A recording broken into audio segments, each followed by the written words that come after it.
I will move on to, in your book you talk... Yes, let's stay with the book.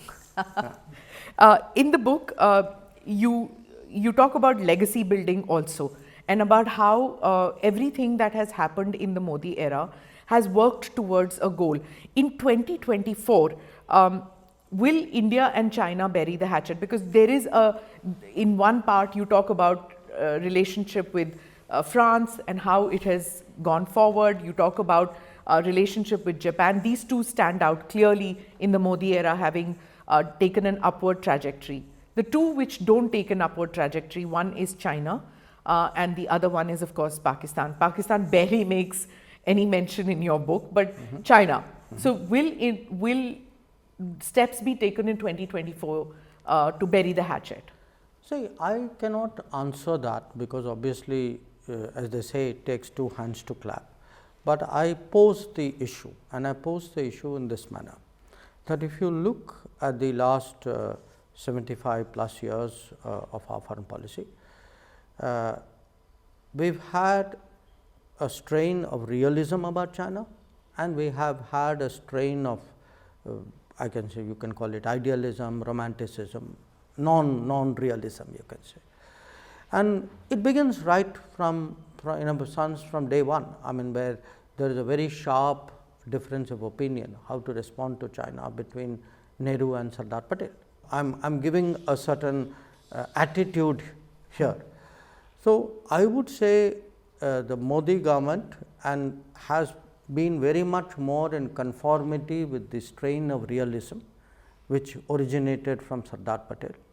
And you mentioned the romanticism of the Nehruvian era. Yes, yes. Now, and then you talk about yeah, the realism. and I've given some examples. I mean, where you know, even when it came, for example, to the UN Security Council seat. Now, again, it's not my case that we should have necessarily taken the seat. That's a different debate. But to say that, you know, we should first let China, you know, China's interests should come first. You know, that's a very it's a very peculiar statement to make.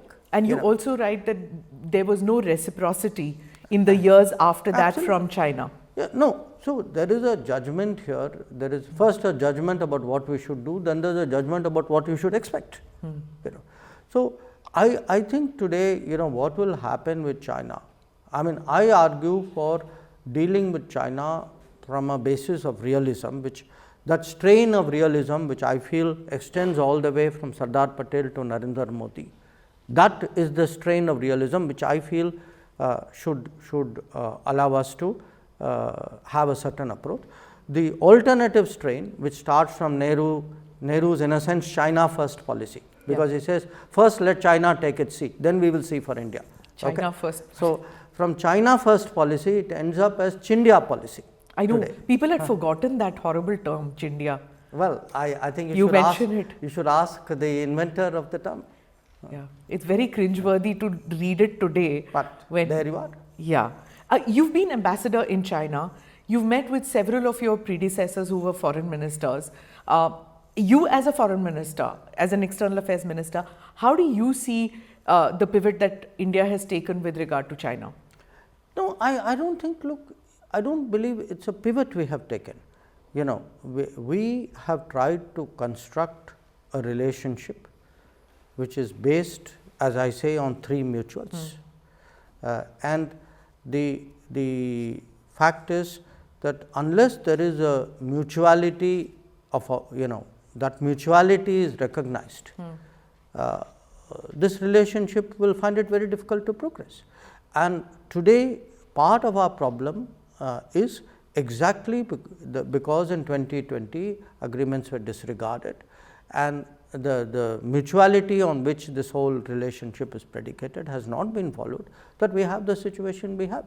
So, when you ask me where would it go, I would say a lot of it would depend on what is the Chinese policy. From breaking news, detailed analysis, in-depth interviews and explainers, follow the Times of India.